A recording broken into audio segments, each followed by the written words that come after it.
Geniuses, they've been at the last 3 Valve majors. Dream League, 3-2. Singapore Major, 3-2. And now they're in the finals against LGD, and yet to have been able to claim the victory, Kyle. Definitely the best 2 teams in the tournament, but I think we all know there's a clear favorite. It's PSG.LGD. Oh, the God. Undisputed best team here at the ANIMAJOR. I'll go so far as to guarantee they're going to take this dub. Like to take a moment to apologize to the Chinese fans who are watching this broadcast. We can't control Kyle. It just is what it is. So I guess it's going to be the Kyle curse versus the Arteezy curse. Which one of these two is going to be stronger? And you know, Kyle, I was actually talking to Jack earlier. Jack, KBBQ, our insider in the Chinese scene. And he described Ame is in the Chinese scene. He's got a little bit of Artur vibes. And you can get it, right? The last 3 TIs he's been at. 2nd, 4th, 3rd.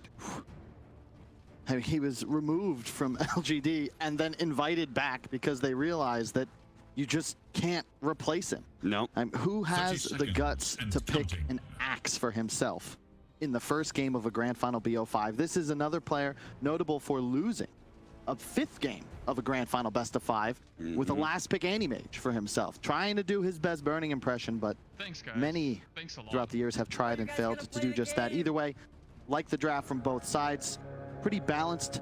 A bit of what you'd expect in the first game. Remember, it's a BO5. It's a long series. We can expect there to be an independent meta that will develop as the games go on. But the carry nature profit has been deadly from EG. 2-2 split on the bounties. Did you hear our draft panel? They were actually both favoring LGD's lineup. What do you think it was about LGD's draft that motivated them to go for the Chinese team here? Well, definitely fans of the Ame Axe. I think it's just, again, really gutsy pick. I am concerned for PSG.LGD's ability to deal with Timbersaw. And Razor against Lina, this is one of the more unfavorable matchups. I expect Abed to do quite well here. However, they do have the Hoodwink. That's key because Break against Timber is obviously a hard counter. EG with the Lion Clock can be very effective as well, just zoning out team fights. We've talked throughout the tournament a lot about how Clock is very adept at hunting Hoodwink through the trees. Nothing to say. He's already got something to say about that matchup. Kyle, he's gotten the first 2 denies of the wave. So he may already be in Abed's head. Fly, we're going to run down why here. Of course, battery assault level 1. Not the greatest amount of damage, but he's so far away from the tower. He's got a fairy fire. Fly does have the movement speed advantage here. Just ever so barely, but he's going to have to give up on it. And he drops the sentry as well. Arteezy should be able to do quite well against a Sand King early on, but it does definitely get harder when there's points in the Caustic, along with a couple extra ones in Sandstorm. No, they just managed to get to this grand finals off of the back of a Sand King from Ice Ice Ice with that old school carry build. Oh yeah, set a record as well. The highest net worth at on a Sand King at 35 minutes ever recorded in Dota history, a little more than 21,000. It broke the old highest by 1,500 or so. Ame playing out a bit of a 1v1. He's got the Silverhort behind him trying to do some pulls, but again, it's a Hoodwink in lane. You probably don't offer the most amount of pressure against a Timbersaw, but later on, of course, you're going to have that big, high amount of damage that comes out from the Sharpshooter. The break mechanic, which may be useful. I guess we'll just have to wait and see. Mid-lane matchup so far. 5-4, 4-4. Seems like both of these mids are focused a little bit more on harassing and positioning against each other rather than the CS battle. Yeah, this is a really annoying lane to play for both players. If you can juke a Lina stun and get a big drain off, then it gives you a free wave. Same kind of goes for Lina. You're trying to harass down Razor with every Q nuke to ensure you get both CS and harass damage. So a lot of sidestepping, which leads to a lot of missed CS. Top lane, 2-point Sandstorm. Arteezy not really able to do too much anymore. It's likely going to just be a farm-for-farm trade. Yeah, that's why you could see both the Hoodwink and the Clockwork sitting in the safe lane, but not really being in experience range a whole lot. Instead, are just making it their job to harass the forward position as much as possible. Does manage to get that stack up. Why slides away with the Icarus dive. Waiting for a rotation where the mid lane ends up getting some pressure put on it, just because, I mean, it's a lean on one side and Razor on the other. I feel like both of those mid heroes are rather susceptible to ganks. Yep. The one thing to note, though, with the PSG.LGD lineup, they've got a pretty distinct advantage in that they can easily clear Ancient stacks early on. Ame rushing the Vanguard. You can already see the Phoenix looking to get those stacks up now. EG, you can clear them with a Prophet, but you can't do stacks. So every one of those Ancients up is basically an extra creep wave just being held in reserve for Ame, and we've seen him go off. This might be a game he wants to get an early blink. We could see him do what he did earlier in the group stage with just Vanguard, Manta. Start farming waves, shoving at all times, and if you have waves shoved, it's a lot harder to play Furion. You just don't have the information then to make moves with your support duo who are going to look to play off map. Trying to secure the water runes here. Nothing to say is already in position though. So Shinkyu, his presence is... We missed that one. Not needed. Fly gonna hold out on the other one, but never mind. Why? Sneaky, sneaky. Dives through it, grabs the water rune before Fly. It's none the wiser. Crit. Gonna be caught here, has to turn around. Hex does have Tranquil Boots, so as long as he doesn't die here, he'll be able to still play the lane pretty easily. It's funny, but it's just these safe lane, both sides have these cores that are so strong that the supports don't really have much of a game besides just focusing on the opposing support. I mean, it's hard to be able to walk into a Sand King Sandstorm, and it's not like the Nature's Prophet provides any nukes in himself. He's going to be fine in lane, though, just farming up. And same thing with Axe. I mean, what are you supposed to do to pressure this guy? Yeah. And the edge the EG lineup is going to have is their overwhelming tower pressure. PSG.LGD, you look at this lineup, they've got some pretty decent team fight, but they have no tower hitters. A lot of their lineup is predicated on Ame just being enormous. EG, very easy. Timbersault's going to shove a lane hard, absorb tower if necessary. Prophet at any point can TP in, summon a creep wave. Two supports that love to set up for kills, and that's a, was that a triple or a quad? He's getting the hard camp successfully, but he's missed the Ancients twice. Big stack. He's got 4 different ones, so that's a triple and a double on the Ancients. And so what I'm hearing from that, from the Evil Geniuses side, is that they're going to be able to chip away at towers, maybe gank-oriented, like small pickoffs is going to be better. Meanwhile, LGD, they have to like kill Evil Geniuses over and over to claim those objectives. Ice, ice, ice. Slides right on past Jinkyu and chases them away. Into the late game, I think EG's cores all certainly outscale. Now, the one hero that's not really fully understood, because really only PSG.LGD have made the carry Axe look great. Yeah. I don't know how well it's going to carry into the late game, because the Manta Shard, you know, that's all based on like the shard damage. It's Razor being gone on by so many heroes, but he's managed to get the first blood anyway. Arteezy trying to finish off, nothing to say, but they don't have this. Why joining in, but honestly, he's not even really needed there. Abed thought they were going to be able to claim a kill with the help of Arteezy, but nothing to say, proves to be too strong. And just mana issues on Abed. He was a little low there. He ended up, you know, it kind of goes back to the Water Rune steal in a way, because if that's saved for Abed, he'll have mana for that Laguna Blade. Instead, was just short. Nothing to say, survives. The radiant glyph is now active. Trying to go for the stacks again this time around. Crit's going to be joining him, so they really want to get a punish here. We're already given up first blood. The double damage, not quite enough. Now Fly going to be gone on by the Razor, immediately TPing out as forcing a little bit of movement. Pretty good, and his move is actually disguising Evil Geniuses in their play to be able to take some of these stacks. Takes about half of the smaller creeps there, and it looks like one of the big ones from Abed's nuke. A lot of games in this tournament, I wondered if I was actually secretly watching a StarCraft reboot, because the macro game has been so important. You don't see teams making moves to destroy enemy structures, but rather just handle their mineral collections in the form of these creep stacks. And big economy gain, right? Exactly. So like that's what we're focusing on, ruining LGD's economy, trying to get something for your own. Yeah, it is an interesting approach to the game. And they also waited to do those stacks, at least on the LGD side, until 7 minutes plus. So if you do it right, sometimes you just end up with all your neutral items right off the bat. It's a big edge. Ame just found the dream camps to be able to quickly find neutral items, the Satyrs and the Knolls. Yep. Cane Ring, one of my favorites. Fairy's Trinket to Abed, he'll be very happy with that.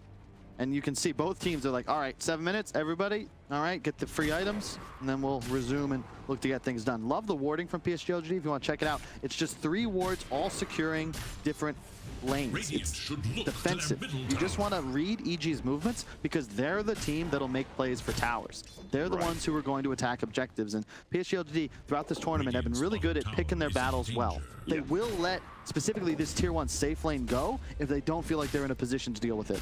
Yeah, I mean, anywhere that this lion goes, right, it's not just a lion. It's probably an RTZ teleport in with the Nature's Prophet. So they really have to be aware of where these supports are going to be moving around. Ice clearing out all the trees here. Jinkyu, he's going to make sure he's nowhere in range of collecting the experience of this gigantic creep wave. He's currently under tower. He's currently taking the tier 1 tower, and does look like you're right, Kyle. They're not going to fight for it. Makes sense. Fighting against Timber Saw at this point in the game seems a little bit ambitious. Yep. I love Ice on these farming cores. I think a big shift from EG is, you know, even when he's playing the Terrorblade, yeah, obviously a bit more priority is going to be given our Tor, but when he's on the Prophet, Ice gets his time to shine. You know, he's going to get a lot more space, and he's going to get huge. What does Ame have queued up? It's the straight Manta rush. Straight to the Manta after the Vanguard. Yep.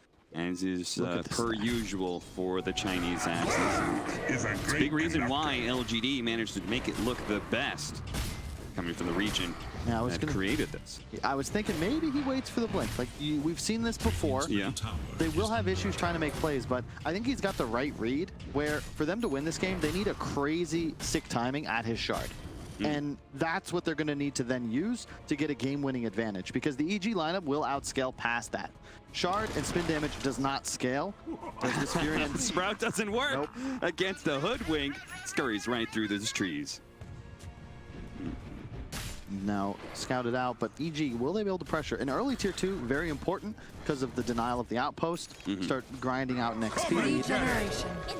Can't outrun a wild. The thing is, there hasn't been an Ame. He's been just farming already with Vanguard Yasha, 1,000 gold ahead of the game, and he will now be, I'd say, more than capable of planting himself in front of an objective to keep it alive. It's really just Isis Timber and then the double ult damage from the Lion and the Luna. Lion and the Lina that he has to worry about. So Evil Geniuses, they've taken 1 tower, but now Axe can help defend. So pushing some of these towers is going to be harder. Give it another 10 minutes, and then the carry Axe is going to be online with both the Manta and the Shard, in which case your map control game starts going to shit because illusions are pushing in the lanes everywhere. And then you give it probably, what, maybe another 5 minutes after that. He's going to have the Blink Dagger. Another 5 minutes after that, he's going to be threatening BKB. Like, this is a hero that starts scaling incredibly quickly if you let him have this longer period of rest that we're currently watching. And PSG.LGD moving in through the smoke. Going to be able to pop on a fly. That's going to be the reveal of the Blink Dagger. Both ultimates being thrown here to make sure that Flying dies as quickly as possible, but there is the rebuttal. Evil Geniuses will find Jinkyu, and even trying to catch Faith Beyond LSA, just a little bit shy though. I just wanted to get something done. Notably, both carries farming opposite mirrored sides of the map, but Ame's getting just a little bit more gold. He farms Ancients about twice as fast. Same goes for most creep camps. So Arteezy, again, it's more about securing the objectives, the early game lead. He will at some point have a Witchblade too. One of the more effective items of dealing with these strength heroes. So while the triangle isn't as important for Evil Geniuses, their play is to take LGD's side of the map more often. So they're already playing for that jungle. If they can get this mid tower, but interruption? No, nice jump in from Fly to be able to stop Faith Beyond, but that bushwhack, it stopped the Timber Saw from being able to kill the Sand King. The Sharpshooter puts him down, and Abed, he's one step ahead, nothing to say. Gonna be able to catch him. Oh, just barely gets the kill. 4 down on the side of Evil Geniuses, and PSG.LGD might just be the ones to take the mid tower first. That was such an incredible collapse. We'll see that back, but they already had wards on both ends of that mid tower. They'll lose, no, not even. They don't lose the objective, but they just, I'm not opposed to taking I don't know where suddenly there's 5 heroes. And Arteezy, the problem with Furion is you need to have that numbers advantage, the pressure advantage. He can't teleport in there. Crit unfortunately got killed just before the finger went out, and they just had nothing doing. The great initiation from Faith Beyond, the early Blink Dagger paying dividends. EG don't have that same sort of initiation. We're gonna see it right now. Yeah, they get the counter initiation. The finger interrupted just in time. And no finger, no whirling death that would have also killed the Sand King. Just beautiful stuff from Jinkyu. They also keep Faith Beyond alive somehow. So he's sitting in the sandstorm for an extra 3-4 seconds before he eventually tumbles, but it's so much AoE magic damage. There's 3 EG heroes inside of it. There's nothing you can do about it. Timber, theoretically very good hero against the SK, but when you're standing in the middle of a sandstorm, it does not feel nice, and they'll deny the tower and thus the resources to EG. As you were saying, PSG.LGD, depending on their lineup, what they judge, what they deem to be best, sometimes they're willing to give up certain objectives, and here they're going to concede this mid tower, and in exchange, they're going to have a Manta already for Ame. So at this point, he may actually have the Blink Dagger before he has the Shard, thanks to that one team fight there. Yeah, he is enormous, and it's very spooky to play against him now. He's going to be able to just farm jungle and lanes, also providing more vision, just because it's illusions. You know, this is what made EG's Terrorblade and Naga so scary. They're able to obtain gold and information while risking nothing. So Ame, he's farming 2 camps while hitting a tower. EG, they'll make moves towards the bottom half of the map. There's no objective there, so looking to just trade. I just wonder, well, what is EG's timing? Here comes the epicenter. Thinking about going for the Abed kill here. Faith Beyond canceled it, though. It's going to be more for sure. Yeah, and it seems like the rest of his team isn't quite ready. Now he can try and sneak in behind Abed here and have some teammates TP in, but there are a couple of heroes from Evil Geniuses off map right now. And there's always the threat of that Nature's Prophet teleport. Of course, one of those heroes off map is Fly. Has an Invis rune right now. By himself. Won't be able to kill Y, but outside of the vision here, goes for it. Oh, but the battery assault doesn't actually catch Y as he Icarus dives away. That was so sick. The Spidey senses, drops the sentry, sees the Invis clock, but he'll also catch that ward on the outpost and then retreats safely to his own triangle and gets the ancient stack. Boy's a beast. Jinkyu playing bottom now with the Veil, so the spell damage output of the nice SK Phoenix is going to be even higher. I'm a big fan of this build. I know on the NA side, MSS putting in a lot of work with that Hoodwink and some of the DPC matches would always go Ether Lens, but I think if you can go for it, Veil feels so good. Yeah, especially a game like this. You're playing against Timber, playing against Clock. Yeah. You don't see Furion with the BKB until 3rd item, typically. Again, love the PSG.LGD wards. Just fully defensive. 4 sentries, 2 wards in their own woods. They know that that's the area of the map EG is likely to try to make their next big move in. But instead, they're going to smoke behind ice. Has the hood. Pretty tanky. But who do you really go for is the question. Nothing to say. Not the target. It feels like in some ways, why? He's broken the smoke. Fly's going to drop a ward. Okay, he's going to be caught here inside of his own cogs, unable to get out. Is there a hook shot available? Oh no, Abed! He moved and Fly misses the hook to save his own life. 7-2 now, as LGD seem to be countering every Evil Genius's move that is aggressive. It's interesting because EG, they went for more of a mid-game tempo lineup, right? And we've seen them play the Furion. Yeah, Arteezy eventually can out-carry. We saw him beat a Luna, but it kind of relies on that early game lead, and PSG.LGD, they're just kind of matching them. And EG, because of this investment, I don't think that they necessarily will like hard outscale in this game. It's not like they have a Spectre or a TB that eventually just gives them a win. Yeah, I think you do not want to underestimate the power of Carry Axe and how much damage it can output. Evil Geniuses, once again, trying to set up. Fly, not having the hook shot from that missed play earlier, does close the gap here onto Ame, gets inside of the cogs. No one's really close. Faith Beyond is going to jump onto that immediately. And in a way, Fly, did he just willingly sacrifice himself to get something out of LGD? Because nobody was following him on that one. They all gave up a long time ago. It's quite possible. I mean, he did force a pretty big rotation. Up to our viewers, I guess, to determine if that's value or not. But he did get the epi, and that was very far into the PSG.LGD side of the map. His team, of course, on EG playing opposite corners. Abed, he really needs to finish the BKB, just going to be the recipe away. Arteezy, he's building for that next as well, at least if you track his last few games on the Prophet. Ice going for the Sankaya. No, they're going to smoke up again. We'll see what happens. They'd love to find Ame. He has the shard queued up. He'll be able to buy it as soon as we hit 20 minutes. if you're just tuning in, been away from Dota for a while, but saw once again EG was in a final. Shard gives Axe attack spins, more attack speed, and a better proc chance. So you pop Manta, all those illusions spin independently. They have the different ICD, and it's a ton of damage. Like, a whole lot. You want to explain ICD? Internal cooldown? Yes, internal cooldown. Abilities sometimes have internal cooldowns to make sure that you don't actually, you know, have a billion attack speed and permamatch somebody, for an example. Nether Shawl for the Axe as well. I feel like he probably would take that one in hand. No, actually. Keeping the ring. He needs the mana regen for his Manta constantly being spammed out. I don't know, Evil Geniuses, I feel like they are trying to make moves and aren't connecting anywhere, but at the same time, they also don't seem too concerned about it. Yeah. I think both teams kind of have the same read on the game, in a way. Just, okay, we're fine with this bottom. It might be a Dead Faith Beyond. Yeah. Big pickup, they can get it.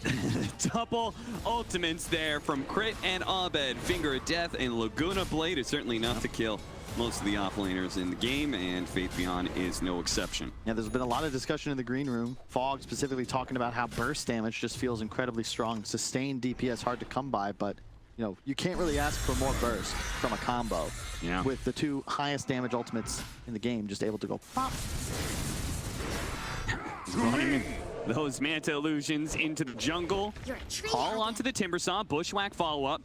Nothing else behind this, though. They're gonna chill out, not go for the Timbersaw. Again, it seems like PSG.LGD perfectly content with the state of the game and only really maneuvering to try and counter Evil Genius's movements. Other than that, farming. They're going to hit a big timing sometime soon. Is nothing to say. He's already got his BKB, and a push forward from Faith Beyond. Going to be able to deny the Abed TP. They're going to catch Crit as well. Instant Culling Blade with that movement speed buff. They might be able to catch more. Why? He's far enough away, but the tower, well, that certainly is within spitting distance for PSG.LGD, and I don't think Evil Genius is going to have a response to this. I was about to comment, this is a bad move from EG because Razor had his BKB. They didn't see it. They didn't have any vision on his rotation, but Abed was still a couple hundred gold off of his. Arteezy also a recipe away from his. That's not a fight you'll ever win. Nothing to say, it's just going to pop BKB. Faith Beyond with a great blink stun. Like, we've talked about Lena's issues before. You know, 9 armor, less than 2k HP, very squishy at this phase of the game. And that gives away the free Roche. Is the Shard up? Yeah, it already is. The Shard is up on the Axe, and that is why they're able to do Roche on. That kind of pure damage does so much work against Roche, but the PSG.LGD are going to respect the fact that Evil Geniuses, and I think I've noticed this trend from them, is that they always respect the potential maneuvers that can be made by their opponents. Evil Geniuses, I think we're even going to give that up. Oh, jump forward, barely catches him. Eyesight was half a second away from being able to TP out, but Faith Beyond is fast enough to catch him in the act. Yep. Now they can finish Roche on. We've seen this game many times out of PSG.LGD so far this tournament. Incredibly technical. They just lull you into this false sense of security and then pounce. The fight mid, a couple of pickoffs. Now all of a sudden it's like, wait, they have total map control. They're in the Roche pit uncontested. We're going to give this one over to Ame. There it is. And suddenly the carry Axe gets real spooky because he has the confidence now to play incredibly aggressive and just pop Manta for pure farming. Yeah. Yeah, very soon I think we'll have to see if they wait out for a full BKB for Ame and like really solidify having a gigantic power spike, or if they try and use this Aegis a little bit earlier. But either way, in the next coming minutes, you're going to see LGD playing on Evil Genius's side of the map heavily if they can. Now, Evil Geniuses still have this big split push opportunity. They're going to be able to jump forward and catch. Yep, Arteezy. He's dead. Crit. He's going to be good. But Evil Geniuses again and again denied any possible place on this map. That killer instinct though. Faith Beyond, he canceled his ulti there, but Jinkyu still going for the ulti. Ame would have closed in time. If they had done the damage in time, he could have culling bladed. Like, they're always going for the bonus. Like, Arteezy, you just can't do that. Like, they have a ward, but a nice TP from Ame into the trees. You see the damage of this Manta Axe. And the EG heroes are just way too squishy. Way too squishy. Yeah, Ice has some survivability, but He's playing against a break and Axe's pure damage. Bushwhack holding in the Timber Saw. They don't have the Sharpshooter. Ice trying to Timber Chain far enough away. Hook shot and a Cogs to be able to keep Nothing to Say back. So they will not be able to chase down this Timber Saw, but they take quite a hefty amount of damage. They're going to be able to continue hitting this bottom tier 1 tower while taking over the triangle of Evil Geniuses. Once again, EG going to look for a movement here. Crit jumping forward with his Blink Dagger, trying to get a Hex or something, but Fate Beyond, he managed to get out of that one, and Crit just suicided into, oh, the long-range Sharpshooter catches the Lina, slowing him down. Self-fuel, now the call, follow up, he may have got the BKB up, but look at the pure damage raining in from Ame. Supernova over the top, Arteezy gonna be ran down as well. Double kill for Ame. And Evil Geniuses, Kyle, I'm beginning to think that just like every single Game 1 of LGD's run through this upper bracket, that they are going to stomp EG and take a clean victory on the start of a series. I can't disagree with you, Cap. I mean, this team, they've looked unstoppable. EG, another very impressive lower bracket run, but this final boss, PSG.LGD, like, this has just been par for the course. Like, when they win these Game 1s, you're underselling it. It's not like it's close. They dominate people, and you heard Kuro say, or was it RMN in the post-game interview after Nigma was eliminated, that this team broke their strategy. Yep. They studied them. The director in the background, Zhao Wei, prepared his boys, and they came out fierce and wasn't even competitive. And so far this Game 1, you know, EG, they just haven't been able to make any moves. They've got their BKBs, but so what? Here comes Ame again. Oh, nice Yules, pre-click. I'm easily distracted. Sharpshooter, a little bit off the mark there. Nothing to Say with the Invis rune is going to keep scouting to see if anybody gets close to try and defend this tier 2, but it seems pretty clear the Evil Geniuses are doing whatever they can to fight away from PSG.LGD at this point. Everybody else is on the other side of the map.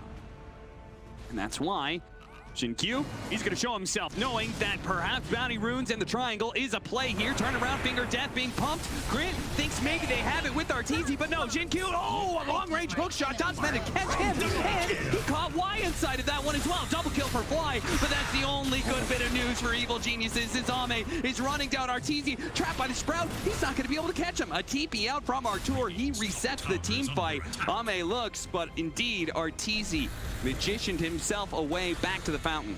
I was very lucky. I suggest he was attacking Ame for a second. Thought better of realized those spins might actually kill his Prophet within those trees. Ame's in again. Timbers up. Oh. Nothing to Say. Not bothering to chase him. But honestly, it's not really worth it. They just need to focus on map control, because Evil Geniuses, it looks like their only play right now is split pushing. They're just going to rat this game for, I don't know, how long? Like, when do they get strong again? Well, I guess when Axe would start to fall off. The thing is, he's acquiring items so quickly. Already 4K ahead of Arteezy. Nearly half the net worth lead that PSG.LGD have is on Ame's shoulders. And you know, that AC upcoming, like, that's a huge item to grab. So once that's up, that'll replace his Aegis. Theoretically, he's like close to maxed out.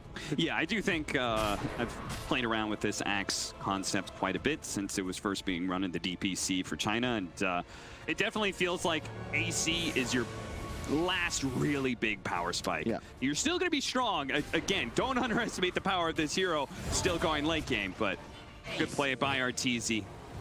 Abed, though, being run down the mid lane while that was happening. Q trying to push Fly out there with the drop of the Acorn Tree. Not quite good enough. Evil Geniuses. Chaos all around this bottom lane as Fly. No hook shot out. No opportunity to be able to get the power Cogs. Push back. Crit's going to be run down by Ame as well. It just feels like it's grab bag. PSG.LGD. They're just picking up whatever heroes they can get their hands on, and then running to the other side of the map to deal with the Nature's Prophet split push. Yeah, it's much easier now that both Ame and Faith Beyond have bots. So the global mobility of the Prophet is somewhat neutered here. Also, once again, I just love the way that PSG.LGD itemized. They've got the Force Staff Holy Locket on the Phoenix. Force necessary any game you're playing against a clock. Faith Beyond, he has the Aeon Disc, but the early bots to deal with the split push. And then Nothing to Say. He's actually queuing up an Aghanims. You know, we discussed their lack of tower pressure. The Ags will certainly help. And now they just continue to explore map movements and just run at EG. That's gonna be the name of the game. Do they have any wards to place? Yeah, you said they may be lacking a little bit of tower pressure. The Aghanim Scepter certainly helped with the double hits, being able to hit the towers.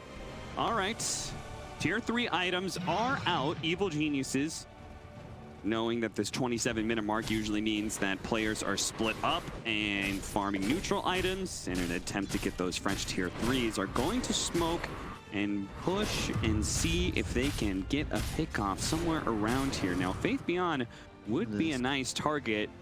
He looks juicy, Cap, but he's got the unbreakable item. Yeah, he's got that Aeon disc, and I think they, thanks to the ward, seeing that, even though he may have a gem, he may be a juicy target, it's way too hard to be able to catch this guy. The gem's gonna be able to spot it. Coming forward, they nearly go for Faith Beyond, but maybe they didn't see the Aeon disc. They blow it up, and yeah, it blocks the damage, and now Fly, hook shot out again. Another miss from the captain of Evil Geniuses. The 2 supports die for that bit of movement. Yeah, there was no creeps in that camp. Blame on that he farmed a camp, and Fly didn't realize it in time. All of a sudden, they're in the base. And RTZ's just still like, guys, I can't help you here. Split pushing bottom. If he gets caught in the call, he's just pretty much gone for it. Yeah, and honestly, like, who really needs to be able to do fast tower damage? You could just kill the enemy team anytime they show their faces. Bit by bit, PSG.LGD will work down these buildings. They're gonna back up. Again, respecting the idea that Evil Geniuses could be able to take a 5-on-5. Even though they have yet to be able to prove it, they're still saying, all right, well, there's no need for us to try and challenge this right now. Let's let the supports come back up. Let's just do the same thing that we've been doing. Let's get some map control again. They're gonna get desperate, and eventually we're gonna stomp out those rats. It's just like, look how much Ame farmed, right? He just cleared 3 waves bottom, an extra one with the illusion included, the whole jungle, and his bots, like, he still has 9 seconds on the TP. Like 30 seconds, he's clearing an entire half of the map and shoving our Tor away from the tier 2, and now he can just rejoin his team. So they gained about 1,000 gold and more advantage in just that like 1-minute retreat. So yeah, there's no need to try and threaten high ground. All EG has to get back into this is a big team fight. They have their BKBs, and it is still possible for them to kill off the support duo. You could theoretically find nothing to say. And high ground is the best position for Evil Geniuses, not just for the normal reasons, but think about those heroes like Razor. He wants to be able to chase people down into a big area. It's very easy to get a good position out for the Lina to be able to throw out damage without being, you know, risking her own life. And Timbersaw is still a huge threat. You're playing against Axe. That stat loss is quite significant. So no real rush though for PSG.LGD. We got Roche coming up in 1 minute 15. Expect them to get some map control and look to make a play around that. The Shard Roche is a big one. EG, gotta be cautious. Crit looking to break the smoke, as is Abed. They're gonna move left. Word on the high ground. Evil Geniuses don't see it, and as a result, RTZ not even bothering to pop the BKB because he knows the physical damage is going to be too much. It's a tough one for the Nature's Prophet. 0, 3, and 4 on our tour, but looking around his team, it's actually not a bad score under the circumstances. To me! His support duo. Oh, look at that. That's what I love to see. The carry axe. Thanks, guys. You think to yourself, it can't be that big of a deal. He calls you, he pops Manta. All of a sudden, they're all 3 spinning constantly, and your health, it just plummets. Yeah, the right clicks of the illusions are no joke either. You consider he's got Orb of Destruction, neutral, -4 armor, -5 from the AC. Lina only has 11.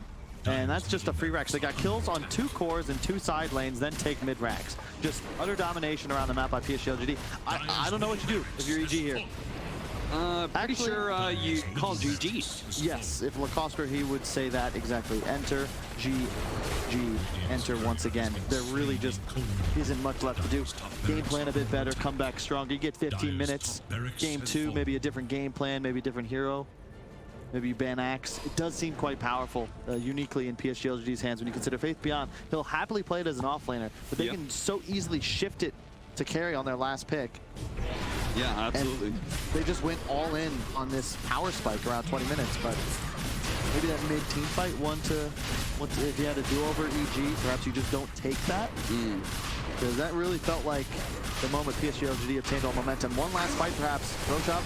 They have to be able to take this fight. They have to be able to go for it. Hook shot on into the pit. But the two supports are going to start this team fight in the fountain. They're going to have to TP back in. Our sharpshooter managed to nail RTZ up edge all in to be able to grab it. He does manage to grab the Aegis. He's going to be coming back soon, but it's going to be under the effect of an exploding sun. And sure enough, he is immediately stunned up. RTZ turns around, kills Fade Beyond, perhaps not even that. PSG.LGD deny everything from Evil Geniuses. Game 1, they thoroughly worked the North American squad. I don't know if you call it an outdraft, because in any other team's hands, I don't think the game could possibly look like this. But PSG.LGD, they've been utterly dominant so far this tournament. I thought EG would be ready. I thought